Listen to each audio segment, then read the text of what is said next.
आम सहित आज एक्सपर्ट भाव में अच्छा प्रोफेसर अजय पट्टनायक जी की जड़े उद्यानविद विशेषज्ञ बा कृषि विज्ञानी एवं जाना खरा दिनिया जो रही चाष से पोटल चाष केमती करवा कौन परामर्श देवे सर आपको स्वागत एवं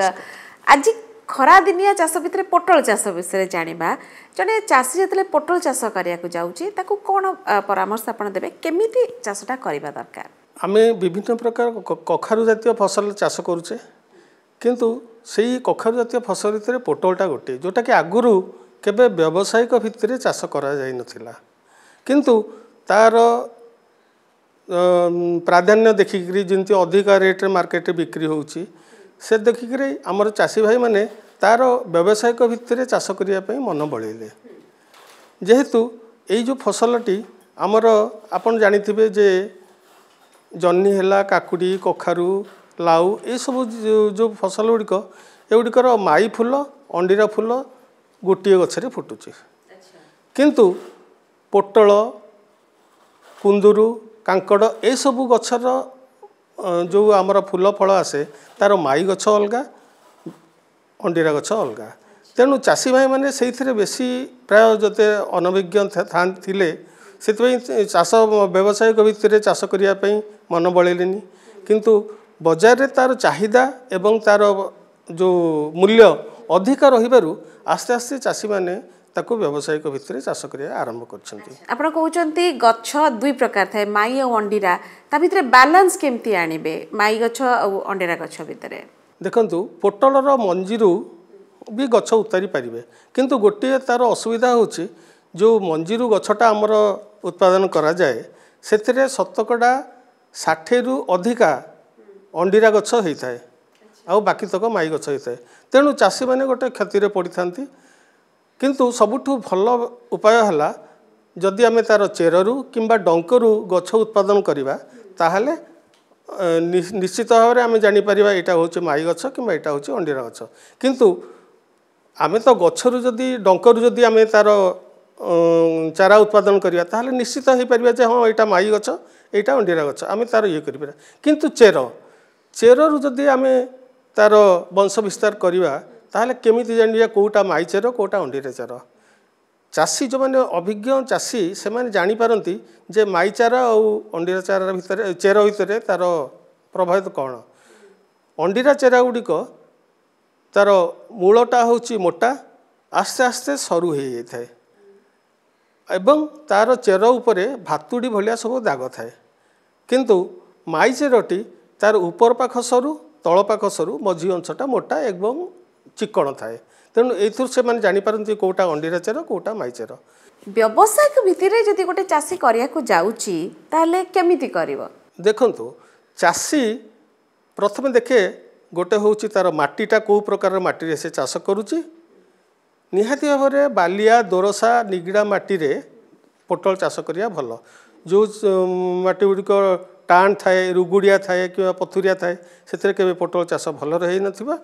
आउ द्वितीय कथा है आम पोटल साधारणतः आमर चाषी भाई माने जो जाजपुर अंचल चाषी माने किंबा अन्य केतेक अंचल चाषी माने से माने पोटल चाष बहु आगुरु करछन्ति अल्प हेले भी व्यावसायिक भितर नहेले भी से माने कोन करते चाष आरंभ करछन्ति किंतु सेमानकर पोटल जदिओ से माने नवेम्बर डिसेम्बर मासरे गछटा को लगई थांती तांकर फल से माने पाई थांती मे जून पर जिते वर्षा आसी जाए जमी रे जिते पानी आसी जाए किंबा माटी सब पूरा सबुले ओदा रहे ताहले गछ गुड़िक डंक गुड़िक मरी जाए जो फल गुड़िक भी प्राय से अमल हुए से गुड़िक सब सढ़ा फल थाए पोका फल थाए और हलदिया जाए तेणु तांकर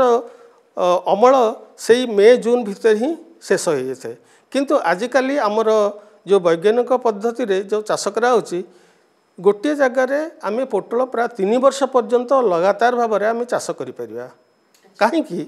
ना पोटल आम से आम रंजा देकर करवा बा ट्रेलिज सिस्टम जोटा कि बाउंस देकरी दुईटी बाउंस देकी ता मझीरे तार देकरी आम पोटलटा को सीधा ऊपर को बढ़ाई पारिबा एथिरे कौन हुए ना सूर्य किरण उभय साइड रे भल पड़ पारि थाए रोग पोक भी भल बेसी हो न थाए जो फल गुड़िक उत्पादन हुए से गुड़िक एकदम भल जोटा क्वालिटी फ्रूट आम कहे से क्वालिटी फ्रूट पाई था। द्वितीय कथा है जदि आम तले मड़ेदेवा ताले प्रति डंक जो लगिला गंठीटा लगिला से चेर हो जाए बहुत गहलिया हुए तेणु पराग संगम ठीक हो पारे आउ से जगह कौन हुए ना आमर ये कौन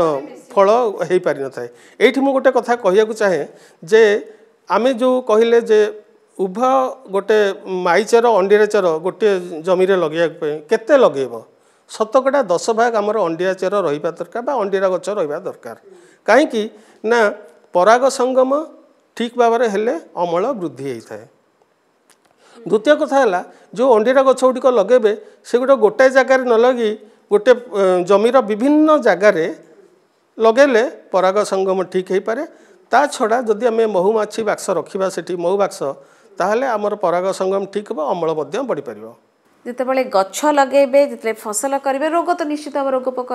नियंत्रण केमती करा जाई परिबो जेहेतु एटा गोटे कखारु जातीय फसल एथिरे फल माछी लगे तो निश्चित तेणु फल माछी जो लगुच ताको आमे जदि तले मड़ेचे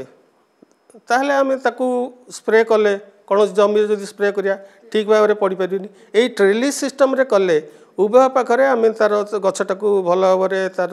स्प्रे करिपरिबा सेथिपाई आमे कौन करिबा ना गोटे होची अछि मिथाइल यूजेनल 5% सेथिरे आमे कौन करिबा ना 2 ड्रॉप आमे पकेबा मालाथियन पकेकी ताको आमे जदि रखिबा कोडे से जगह रखिबा आउ एगुड़िक पिला मानक ठू छोट पिला दूर रहा दरकार कि गृहपालित पशु ठू दूर रहा दरकार। ट्रेलिस सिस्टम है आम तार विभिन्न जगह आम टांगिक रखिपारे। यही मिथाइल यूजेनल जोटा कहली सेटा हूँ फ्रूट फ्लाई अट्राक्टांट तमें आकर्षण कर आकर्षण कले से आकर्षण होगी जो मालाथियन को खाइले से मरवे। द्वितीय कथा है जदि आमर से मिथाइल यूजेनल कौन चाषी पाऊना ताहले आमे कौन करेंगे से कौन गोटे लीटर पानी रे 50 ग्राम गुड़ प्राय 2-3 दिन पर्यंत सड़े रखिए आउ से तारी भितर आमे 2-3 ड्रप जदि मालाथियन पकईकि सड़े विभिन्न जगह रखा ताहले भी ये हो। हाँ ता छड़ा अन्य जो रोग गुड़िक है आमर केतले काम बा कि आम मिथा जो सेटा हूँ लाम्बड़ा सायाहालोथ्रिन गोटे मिलीलीटर गोटे लीटर पानी रे जदि आम स्प्रे करिपरिबा ताहले आमे कौन फल को ये कर परामर्श कौन देबे आजिकल चाषी मान देखंतु आमे बर्तमान रे बाजार चाहिदा अनुसार आमर सब दरकार जे फल गुड़िक। हाँ मुझे आउ गोटे एठी गोटे कथा कहया चाहे आपन को जे पोटल फुलटी फुटिबार 15 ରୁ 16 दिन भितर फल गुड़िक निहाती भाव में तोलिया दरकार। जदि मंजी टाण हो गला ताहले कौन हम सेटा बाजार चाहिदा तार कमिज तेणु 15-16 दिन भितर आम ताकू तोलिकी मार्केट को छाड़ा। यापाई आमर भल किसम हूँ स्वर्ण अलौकिक स्वर्णरेखा ये जो किसम दुईटी आमर चाषी भाई मैंने बर्तमान जो मैंने कि व्यावसायिक भितर कले से गुड़िक कर खूब लाभवान होती। बहुत धन्यवाद सर। नमस्कार।